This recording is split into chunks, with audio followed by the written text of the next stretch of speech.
안녕하세요, 세정입니다. 제 채널 구독자분들 중에 경제적으로 힘들다는 분들이 계셔서요. 어떻게 하면 빈곤에서 벗어나고 좀 더 풍요롭게 살 수 있을까에 대한 이야기를 해보려고 합니다. 경제적으로 힘들어서 마음이 힘들어지고 마음 공부를 하게 됐다. 그럴 수도 있는데요. 근본적으로는 이 두 가지가 같이 가는 거예요. 경제적으로 쪼들리고 힘들다는 것과 마음이 불편하고 힘들다는 것은 똑같은 거죠. 우리의 정신이나 돈이나 똑같은 에너지이기 때문에 우리의 정신 상태에 따라서 자신의 경제적 상황도 변화하게 됩니다. 경제적인 풍요를 누리기 위한 방법 저는 세 가지 정도 말씀드릴 텐데요. 첫 번째는 아무래도 우리의 마음이 중요하다. 내면의 결핍감에서 벗어나야 한다는 내용이 있고요. 두 번째는 자신의 소비를 줄이고 절약하는 삶이 필요하고요. 세 번째는 자기 능력을 개발하고 돈을 더 벌 수 있도록 해야 합니다. 우선 내면의 결핍감에서 벗어나는 방법에 대해서 이야기하겠습니다. 우리의 잠재의식에 있는 돈에 대한 부정적인 생각들을 찾아내서 그런 것들을 하나하나 정화를 하셔야 돼요. 돈은 힘들게 고생을 해야만 벌 수 있는 것이다 라는 고정관념도 있고요. 나 같은 사람은 부족해서 돈을 벌 그런 자질이 못 된다. 그런 생각이 잠재의식에 깔려 있을 수도 있어요. 나는 못난 존재야. 나는 뭐 행복할 자격이 없어. 자기 내면 깊이 있는 뿌리 깊은 죄책감이라든지 결핍감, 나는 잘 되면 안 된다. 그런 생각이 깔려 있어요. 돈이 없으면 항상 부족하고 돈 하고 있다가 돈이 생기면 왕창 쓰고 싶은데 다 써버리고 다시 0원이 되고 마이너스가 되고 이렇게 만드는 재능이 있는 거죠. 자기 욕망이나 충동의 조절이 안 돼서 그렇기도 하지만 나는 부족한 존재라서 잘 살면 안 돼. 행복하면 안 된다는 생각을 잠재의식 깊이 마음속에서 하고 있다는 거죠. 왜 그런 생각을 했는지, 내 안에 있는 그런 생각의 근본이 뭔지 깊이 파고 들어가서 봐야 돼요. 여러분이 명상을 하면서 진짜 내 마음 안에서 과거에 어떤 기억들이 남아있고 나 자신을 어떻게 생각하고 있는지 그런 것들을 천천히 들여다 보셔야 돼요. 몇 날 며칠이 걸리든 몇 달이 걸리든 그걸 찾아내셔야 되는 거예요. 그러면 어느 날 나의 입에서 이런 말이 나올 수도 있는 거죠. 너는 예전에 이런 잘못된 행동을 했기 때문에 행복해지면 안 돼. 라는 죄책감이 숨어 있을 수도 있어요. 내가 왜 부족하다고 느끼고 있는지 그걸 들여다보세요. 다른 사람들과 비교했을 때 나는 능력도 없고 뭐 외모도 별로고 이렇게 그렇게 자존감이 낮으면 내가 무엇을 새롭게 시도하고 돈을 벌고 행복하게 살아갈 의지가 점점 꺾어지게 되는 거예요. 그런 거를 살려내셔야 되는 거죠. 나는 이 세상에 하나밖에 없는 정말 소중한 존재이다. 나는 내면에 무한한 잠재력이 있다. 나는 원하는 것을 시도해서 이것저것 다양하게 할 수 있는 사람이다. 이런 믿음을 가져보셔야 합니다. 이게 없는 사람들은 기도를 하셔서 마음을 정화하고 자기 믿음을 키워가셔야 돼요. 그 확신이 쌓여야지 할 수 있는 거예요. 그래서 아침마다 할 수 있다. 확언을 한다든지 여러 노력을 하는 이유가 자신감을 키우기 위해서 그러는 것입니다. 인간관계에서 과거에 누군가를 미워했다든지 과거에 나 자신을 미워했다든지 그런 불편한 감정들을 찾아서 해결하시는 것이 가장 먼저이고요. 근본적으로는 부모님에 대한 불편한 감정을 해결하시는 것이 정말 중요하죠. 그런 감정적인 문제들을 해결하고 또한 나 자신이 소중한 존재이다라는 마음을 깊이 느끼고 자신감 있게 살아가셔야 합니다. 무언가를 시도하려고 할 때 잡념이 많은 사람은 할 수가 없어요. 내가 무엇을 해보면 어떨까라는 생각을 아예 하지 않는 사람도 있고요. 잠깐 생각이 올라왔다가도 안 돼, 난 그런 거 못할 거야. 이렇게 그냥 막 눌러버리는 사람도 있고요. 실제로 그 사람이 할 수 있느냐 없느냐가 아니고 자기 마음의 문제인 거예요. 국어라는 사람들이 정말 손발이 없어서 일을 못하는 건 아니잖아요. 정신적인 문제잖아요. 마찬가지로 우리가 더 능력 개발을 하고 돈을 벌고 이런 게 힘든 이유도 내가 과연 할 수 있어? 안 될 것 같은데. 만일 해봤다가 안 되면 나 자신에게 실망할 텐데. 다른 사람에게 창피할 텐데. 막 이런 잡념들 때문에 아예 시도를 못하게 되는 거예요. 그런 생각들을 다 내려놔야 되는 거죠. 나라는 것, 아상이 있기 때문에 자꾸 그런 생각을 하는데요. 나에 대해서 누가 어떻게 생각할까? 남에게 어떻게 말하지? 이런 것들을 생각하지 마시고 세상 사람들을 좀 더 어떻게 도울 수 있을까? 내가 가치 있다고 생각하는 일들, 그런 대상에 좀 더 집중을 해보세요. 그러면 나라는 것을 잊고 그 대상을 위해서 일할 수 있게 됩니다. 성당을 짓는 곳에 가서 노동자들에게 물어보니까 어떤 사람은 내가 먹고 살기 위해서 죽지 못해서 이 일을 하고 있어 라고 하고 있고, 어떤 사람은 하나님의 집을 짓는 성스러운 일을 돕고 있습니다. 이런 생각을 하는 사람도 있는 거죠. 직업이라는 것은 돈을 벌어서 자기 삶을 살아가기 위한 방편이기도 하지만 자신의 재능을 이용해서 다른 사람들에게 봉사하는 방법이기도 합니다. 이것이 지겨운 일이다, 이거에서 겨우 얼마 번다 이런 생각을 할 게 아니라 그것을 통해서 내가 누군가에게 얼마만큼의 가치를 창출하고 있는지, 다른 사람에게 얼마나 도움을 주고 있는지 그것을 통해서 보람을 느껴보시라는 거죠. 그쪽에 집중을 한다면 내가 더 많은 사람에게 더 효율적으로 도움을 주고 싶다, 이런 생각이 다다를 수 있고, 그런 고민을 하다 보면 자기 직업에서 좋은 방법을 만들어내고 자기 일을 몰입해서 열심히 하면서 발전할 수 있게 되는 것입니다. 우리 주변을 둘러보세요. 다양한 물건이나 서비스나 이런 것들이 누군가가 돈을 벌려고 만들었다고 볼 수도 있지만 우리의 삶을 좀 더 편안하게 만들고 싶은 의지, 우리의 마음을 좀 더 풍요롭게 만들고자 하는 의지, 우리 내면에 있는 진선미의 마음이 표현이 돼서 이런 문명을 만들어가고 있는 거예요. 스마트폰이 만들어진 것은 기술의 발전에서도 오지만 이것을 통해서 사람들이 얼마나 편리하게 생활하고 서로 소통하고 살 수 있는가, 그 삶의 시스템 자체가 변화하게 되는 거잖아요. 얼마나 더 좋은 것을 창조해내고 세상 사람들의 문제들을 해결해주고 편안하게 할 수 있을까, 이런 가치에 대해서 더 큰 시야에서 생각할 수 있는 사람들이 더 큰 풍요를 얻게 되는 것입니다. 사람들마다 워낙 그릇이 다르기도 하지만 나는 원래 그릇이 작아, 꼭 그렇게 생각할 필요는 없어요. 저만 하더라도 원래 꿈이 뭐였냐면 인류 구원이었어요. 좀 우습게 들리죠? 이런 마음공부 유튜브를 하더라도 사실 규모가 그렇게 큰 건 아니지만 최소한 인류 구원이라는 꿈 정도는 가지고 있어야지 할 수 있다는 거죠. 인류 구원을 하든지 뭘 하든지 좀 더 내가 광범위하게 생각을 하라는 거죠. 만일 음식과 관련된 일을 한다면 내가 정말 기발한 레시피를 개발하겠다, 이런 생각을 할 수도 있겠고요. 자기 일에서 이것을 어떻게 더 개선할 수 있을까, 다양한 창의적인 생각을 할 수가 있어요. 지금 자신의 삶에 대해서도 이 상태에서 내가 어떻게 살아가는 것이 좋을까? 어떻게 하면 좀 더 개선될 수 있을까? 그런 것에 대해서 끊임없이 고민을 하셔야 된다는 거죠. 그냥 하루하루 눈 뜨면 대충 살고 자고 그런 게 아니라 어떻게 하면 좋을까? 고민을 계속 하셔야 돼요. 집안에 물건 배치도 어떻게 하면 편안할까? 이 물건을 버리는 게 좋을까? 이런 고민도 계속 하잖아요. 집안의 상태를 보면 그 사람의 정신 상태가 보이기도 해요. 물건들이 막 정리 안 되고 쌓여 있고 그런 사람은 마음에서도 자기 인생에 대해서 어떻게 살까라는 고민을 하기가 힘든 사람이라는 거예요. 이 물건을 정리하는 것조차 고민을 못하는 사람이 어떻게 자기 인생에 대한 그 개선책을 만들 수 있겠어요. 예전에도 많이 말씀드렸지만 물건을 잘 정리정돈하고 안 쓰는 것을 버리고 처분하고 그런 미니멀 라이프를 해보시는 게 자기 삶을 정리하는 가장 근본이 될 수도 있습니다. 우리가 육체를 가진 존재이기 때문에 일단 손발이 움직이고 살아야 돼요. 우리가 뇌만 덩그러니 있는 그런 존재가 아니거든요. 손발이 움직이면서 이것저것 해보면서 자꾸 생각을 하게 되는 거예요. 손도 쓰고 다리도 쓰고 걸어다니는 걷기 운동도 많이 하고 혈액순환을 잘 시켜주면서 자기 삶에 대해서 고민을 하셔야 되는 거죠. 빈곤한 상태에 있다면 이 정신적인 문제를 어떻게 할까에 대해서 과거의 문제 너무 복잡해, 부모님을 용서하는 거 너무 복잡해, 이런 분들은 너무 그게 힘들면 일단 주변 청소, 정리, 정돈 먼저 해보세요.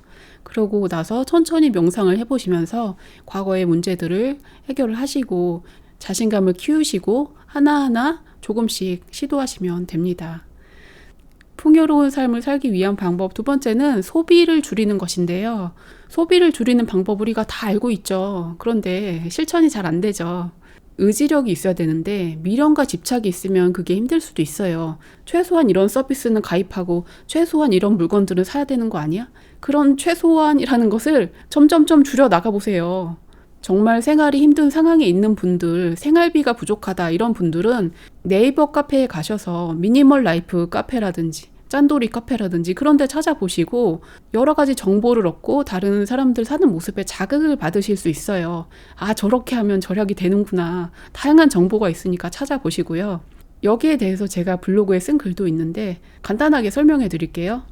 가계 지출을 줄이는 방법 16가지. 첫 번째는 할부 구매를 하지 않는다. 신용카드 할부 구매를 하면 한 달에 돈이 몇만 원만 나가니까 쉽게 생각하고 물건을 많이 사게 돼요. 통장에서 돈이 100만 원, 200만 원이 한 번에 싹 빠진다 생각하면 이것을 쉽게 사지 못하거든요. 그래서 가급적 일시불 구매만 하는 겁니다. 그럼 내가 100만 원짜리가 필요한데 통장에 100만 원이 없는데 어떡하냐. 통장에 100만 원이 없는 사람은 100만 원짜리를 사면 안 되는 거죠. 두 번째는 렌탈 서비스를 이용하지 않습니다. 렌탈을 이것저것 하다 보면 그게 모여서 월 고정 지출이 늘어나게 돼요. 그럼 렌탈을 안 하면 어떻게 해요? 그것도 일시불 구입을 하면 돼요. 정수기 한 달에 몇만 원씩 나가는데 그것도 일시불 구입하면 좀 더 저렴하게 살 수 있어요. 어떤 사람은 비데, 공기청정기, 연수기 막 이런 것도 렌탈을 하는데 그 돈을 모아서 사면 되고 그거 살 돈이 없으면 돈이 모일 때까지 기다려야 되는 거죠. 돈은 없는데 당장 이것을 누리고 싶다. 그런 욕심 때문에 자꾸 지출이 늘어나는 것입니다. 매달 조금씩 내는 돈 모아보면 그게 더 많거든요. 일시불 구입이 훨씬 절약이 됩니다. 어떤 사람은 휴대폰 요금하고 할부 구입비 해서 한 달에 10만 원이고 남편 것까지 20만 원 나간다. 300만 원 버는데 휴대폰이 20만 원, 보험이 몇십만 원, 렌탈이 몇십만 원, 도대체 돈이 남는 게 없다. 그런 사람도 있어요. 최신 폰이 아니고 1년쯤 지난 물건은 좀 저렴해요. 출시한 지 1년 정도 된 모델 중에서 전시 상품이나 깨끗한 중고나 그런 거 구해서 공기계에다가 알뜰폰 요금제를 가입해서 쓰시면 저렴하게 쓸 수 있습니다. 저희 집은 막내 빼고 4사람이 휴대폰 사용하는데 요금이 1만 원이 안 되니까 다 합쳐봤자 4만 원이 안 되는 거죠. 세 번째는 중고 구매를 활용하는 것입니다. 특히 가전제품 같은 경우는 사람들이 얼마 안 쓰고 마음이 변해가지고 처분하는 경우가 있거든요. 제가 지금 녹음하고 있는 이 마이크하고 오디오 인터페이스 60만 원짜리 40만 원에게 샀거든요. 중고 중에서 좀 깨끗하고 상태가 좋은 것을 저렴하게 사면 도움이 됩니다. 절약하는 방법 네 번째는 보험은 최소한으로 들어라입니다. 보험을 통해서 도움을 받게 되는 측면도 있겠지만 보험이란 근본적으로 미래에 대한 두려움을 파는 것입니다. 보험을 가지고 있다고 문제가 다 해결이 되는 것이 아니고요. 자신의 몸에 건강 관리를 잘하고 운전도 안전하게 하려고 노력하고 평소에 자신의 삶에 대해서 책임지는 자세를 갖는 것이 더욱 중요합니다. 보험은 실손 보험이나 자동차 보험이나 최소한의 것만 들어놓으시고 죽었을 때 돈이 나오는 종신보험이라든지 저축 관련 보험이라든지 그런 것은 굳이 보험회사에 할 필요가 없어요. 다양한 투자, 재테크 방법들이 있으니까 그런 부분을 공부해 보시면 됩니다.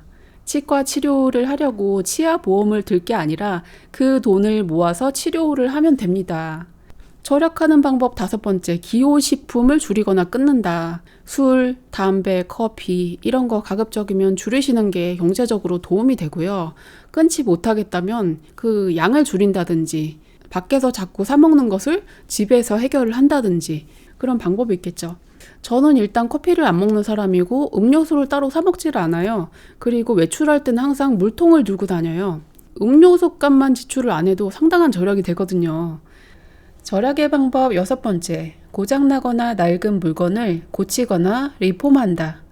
가전제품이 고장나면 수리해서 쓰면 되는데 고장났으니까 잘됐다, 새로운 것을 살 기회다, 그리고 버리고 새로 사는 사람이 있어요. 그리고 청소하기 귀찮아서 버리는 경우도 있더라고요. 운동화 빨래를 하는 게 귀찮으니까 운동화를 신다가 더러워지면 버리는 사람도 있고, 그런데 깨끗이 청소하고 깨끗이 세탁하고 그런 기술을 좀 연구하기만 해도 돈이 많이 절약돼요. 과탄산 소다를 이용해서 깨끗하게 얼룩을 지우는 방법이라든지 아이들 장난감을 깨끗이 닦아두면 새 것처럼 보이고요. 보풀 제거기로 옷을 깨끗하게 만든다든지 물건들을 수리하고 집안을 잘 청소하는 것만으로 굳이 새 것을 사지 않아도 되는 효과가 나게 됩니다. 7번째, 옷을 살 때는 자기가 좋아하는 스타일이나 색깔의 종류, 어떤 브랜드를 입을 것인가, 몇 개를 살 것인가 이런 것들을 정해놓고 사셔야 돼요. 이것을 정해놓으면 충동 구매를 하지 않게 되는 거예요. 겨울에 패딩 하나, 코트 하나, 경량 패딩 하나 이렇게 놓고 입는다. 이렇게 생각을 했으면 내가 집에 패딩이 있는데 패딩을 또 살 필요가 없다는 거죠. 저는 그렇게 생각하는데 어떤 사람은 패딩을 10개 가지고 있고 코트를 10개 가지고 있고 이런 사람도 있어요. 경제적으로 여유로우면 상관이 없지만 자기가 쪼들리는 분들은 그런 것을 개수를 딱 정해놔야 되고요. 내가 좋아하는 스타일, 맞춰서 입을 색깔의 종류 이런 것들을 딱 정해놓고 어느 브랜드가 나랑 어울리고 가격도 적당하다. 거기를 정해놓고 딱딱딱 골라서 필요한 개수만 사면 끝이 되는 거죠. 이번 계절에 필요한 것은 바지 한 개밖에 없어. 그럼 딱 그것만 사면 되는 거예요. 저희 집에 애들이 3명인데 5 식구 옷을 다 모아봤자 한 300개 정도밖에 안 돼요. 이런 옷은 촬영하려고 제가 산 거고 집에서는 항상 하얀 티셔츠밖에 안 입어요. 이마트에 가면 자주라는 브랜드 있잖아요. 면 티셔츠 편안한 거 할인할 때 12,000원, 15,000원 이렇게 사가지고 계절마다 2개, 3개 정도 사가지고 계속 돌려 입거든요. 위에는 하얀 티셔츠, 좀 추워지면은 가디건 하나 입고 단지 돈을 절약하려고 하기보다는 저는 그렇게 물건의 개수가 적으면 마음이 편해지기 때문에 또 그렇게 하고 있습니다.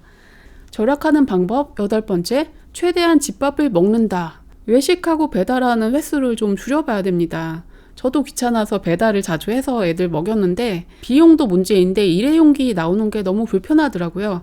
돈가스랑 쌀국수를 자주 시켜 먹었는데 이제는 제가 만들어요. 네이버 쇼핑 들어가서 검색하면 영업용 그런 식재료들이 많이 있어요. 그런 거 싸게 사가지고 돈가스를 3개 시키면 3만 원이잖아요. 집에서 그냥 튀겨가지고 주면은 1만 원 이내로 다 해결이 돼요. 양배추도 제가 썰어서 주고. 그리고 음식을 좀 더 간결하게, 간소하게 먹는 것도 중요합니다. 갈비찜도 하고 미역국도 끓이고 김치도 한 3가지 놓고 이렇게 정신없게 놓고 먹으면 음식을 먹다가 남기는 것도 많아지고요.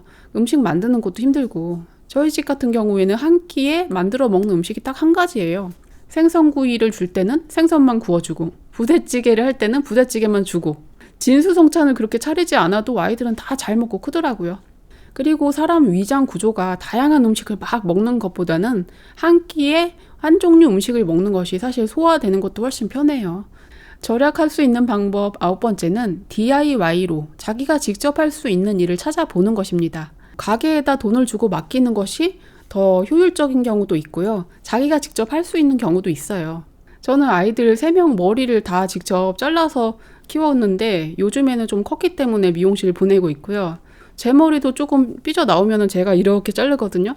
옷이 좀 뜯어지면 바느질을 한다든지 물건을 고친다든지 저는 집수리 같은 것도 잘하고 도배도 할 수 있고 전기공사도 제가 웬만한 건 다 해요. 절약하는 방법 10번째는 사교육비 줄이기인데요. 무조건 학원에 보내면 다 해결될 수 있을 거라 생각하지만 꼭 그렇지만은 않아요. 가정에서 할 수 있는 것들도 많이 있어요. 엄마 아빠가 아이들과 이야기를 많이 나누고 이것에 대해서 좀 생각해보면 어떨까? 이렇게 좀 토론의 주제를 제시해 준다든가 이야기를 많이 나누면 아이들의 사고력 향상에 도움이 됩니다. 아이들 본인의 삶에 대한 문제 말고도 엄마 아빠 자신의 삶의 문제에 대해서도 이야기할 수도 있어요. 엄마가 오늘 이것을 하려고 했는데 이런 문제가 있어서 이런 방법을 해결했더니 되더라. 저의 경험을 아이들이 듣고 또 활용할 수 있게 되는 거죠. 저는 개인적으로 어린아이들 앞에서 국제 정치에 대해서 이야기하고 이렇게 너무 거창한 얘기를 하기보다는 자기 삶에서 어떻게 지혜롭게 헤쳐나갈까 그런 것 위주로 가르쳐줬으면 좋겠습니다. 공부를 한다는 것은 수동적으로 선생님이 가르쳐주는 것을 다 흡수하는 게 아니에요. 고기를 잡을 수 있는 방법을 알아야 되는 거죠. 자기가 직접 의지력을 가지고 무엇을 공부하려는 그런 마음이 있어야지 할 수 있는 거예요. 학교에서 배우는 것이나 그런 것들은 우리가 이 사회 살아가는 데 필요한 기본적인 것들이죠. 그런데 그것만으로 이 세상을 살아가는 건 아니에요. 가장 근본적인 것은 자기가 주도적으로 살아가고 주도적으로 원하는 일을 창조하고 살아가는 거예요. 그런 능력을 어렸을 때부터 개발해야 되는 거고요. 무엇인가 자기 관심 있는 분야를 찾아서 호기심을 가지고 탐구하고 책을 읽어볼 수도 있고 생각을 해보고 글을 쓴다든지 그런 기회들이 필요하다는 것입니다. 12번째는 시간 관리하기. 의미 없이 멍하니 핸드폰 보고 멍하니 TV 보고 이런 시간도 필요하긴 하지만 좀 줄이도록 노력을 해봐야 되겠고요. 내 능력을 개발하고 원하는 일을 할 수 있는데 시간을 조금이라도 더 쓸 수 있도록 하는 게 필요합니다. 13번째는 가계부를 쓰는 것이 필요한데요. 100원 단위로 얼마를 썼다 그게 중요한 게 아니라 나에게 이 물건이나 서비스가 필요한지 깊이 생각을 해보지 않고 구매했더니 결국에는 별로 도움이 안 되고 돈만 낭비가 되더라. 학생들이 공부할 때 오답 노트를 만들어서 자기가 잘 틀리는 것만 체크하면 실력이 늘어나잖아요.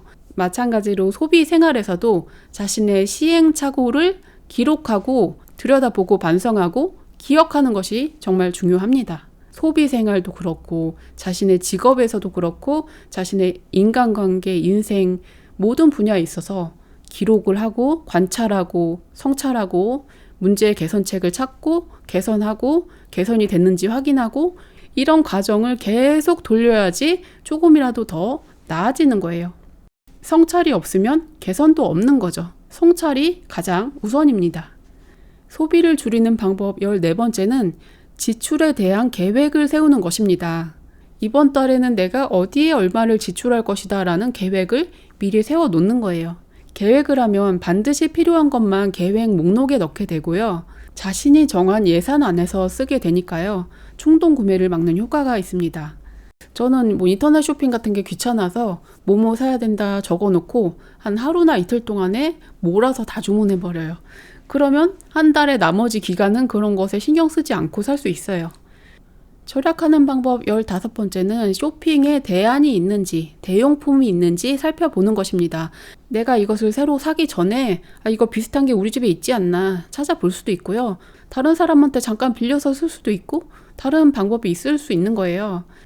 절약의 방법 16번째는 쇼핑이 심리적 만족을 위한 것은 아닌지 살펴볼 필요가 있습니다. 정말 그 물건이 필요해서가 아니라 오늘 기분 안 좋은 일이 있었기 때문에 뭐 좀 사야지. 그리고 대충 샀는데 안 쓰게 된다든지 그런 게 꽤 있어요. 요즘 내가 아이들에게 밥을 제대로 못 해주는데 이 기계만 있으면 만능으로 뭐든지 만들 수 있대. 그래서 샀는데 그걸 또 안 쓰게 되죠. 내 마음을 직접 들여다보고 해결하려는 게 아니라 이 물건이나 서비스를 갖다가 해결하려고 한다면 그건 잘 되지 않습니다. 자기를 성찰하지 않고 남에게 자꾸 상담 신청을 하는 것도 마찬가지예요. 상담을 통해서 자기가 변화하진 않아요. 자기가 변화하는 것은 남의 말을 들어서가 아니라 자기 스스로 솔직하게 자기를 직면해야만 거기서 빠져나올 수 있게 되는 것입니다. 경제적인 문제에서 벗어나서 좀 더 풍요롭게 살아가기 위한 방법 여러 가지 말씀드렸는데요. 먼저 자신의 마음의 문제를 살펴보시라고 했고요. 소비를 어떻게 줄일 수 있을까에 대해서 지속적으로 생각하고 실천하시면 도움이 됩니다. 미니멀 라이프를 하고 주변을 정리정돈하고 구매 계획을 잘 세우고 이런 것들도 도움이 되고요. 쓸데없는 일에 소비하는 이런 시간들을 줄여서 자기 시간을 만들어내고 그 시간에 자기 능력 개발을 위해서 노력을 하셔야 돼요. 공부를 하거나 자격증을 따거나 돈을 벌 수 있는 방도를 마련하셔야 되죠. 나는 못할 거야 이런 생각들 내려놓으시고 뭐 하나라도 계속 시도를 해보세요. 무엇을 해야 될지 잘 모르는 분들은 자기가 좋아하는 일이 있고 잘하는 일이 있잖아요. 좋아하는 일보다는 잘하는 일이 직업이 되고 돈을 벌 수 있는 길입니다. 내가 어떤 일을 했을 때 나는 별거 아닌데 남들보다 좀 더 결과가 잘 나오고 칭찬을 받더라 하는 일들이 있을 거예요. 그런 것들을 찾아보셔서 그쪽으로 진로를 개발해 보세요. 저 같은 경우도 그냥 집에서 애들 키우고 살림만 할 수도 있지만 이렇게 유튜브 편집하는 것도 혼자서 공부하고 촬영도 하면서 이렇게 하면 좀 더 뭔가 부가가치도 만들어지고 사람들에게 조금 도움이 될 수도 있고 저도 수입이 조금 들어오고 이렇게 여러 가지로 좋잖아요. 요즘 세상에는 옛날처럼 수공업으로 만들고 그런 세상이 아니잖아요. 물건은 다 공장에서 만들고 AI가 별거 다 하는 세상이에요. 이런 세상에서 사람이 할 수 있는 일은 크게 두 가지가 있는데요. 한 가지는 인간으로서의 창의성을 발휘할 수 있는 일들이 있고요. 또 다른 하나는 기계나 AI가 하지 못하는 인간 대 인간으로서만 가능한 일들, 돌봄이라든지 교육이라든지 서로 얼굴을 맞대고 해야 되는 일, 직접 하나하나 짚어주면서 해줘야 되는 일, 상담이라든지 대면을 해서 할 수 있는 일, 그런 것들 중에서 찾아보시면 되죠. 음식점에서 주문하고 계산하는 것은 키오스크에서 하면 되고 거기는 사람이 이제 필요가 없잖아요. 사람이 하나하나 해야만 되는 일 많이 있어요. 집안을 정리정돈해주는 정리수납 자격증? 이런 것도 로봇이 와서 이거 정리해줄 거 아니잖아요. 자기가 잘 아는 분야에 대해서 좀 더 지식을 개발하고 교육하고 상담하고 책을 쓰고 출판하고 이런 것들도 많이들 하시는 일이고요. 자신의 삶에서 불필요한 일들을 하는 시간을 줄이고 불필요한 소비들을 줄여가고 자신의 삶에서 정말 필요한 것에 집중하시고 자신의 능력을 개발하시고 경제적인 풍요로움을 누리시기를 바랍니다. 영상이 도움이 되었다면 구독과 좋아요 해주세요. 시청해 주셔서 감사합니다.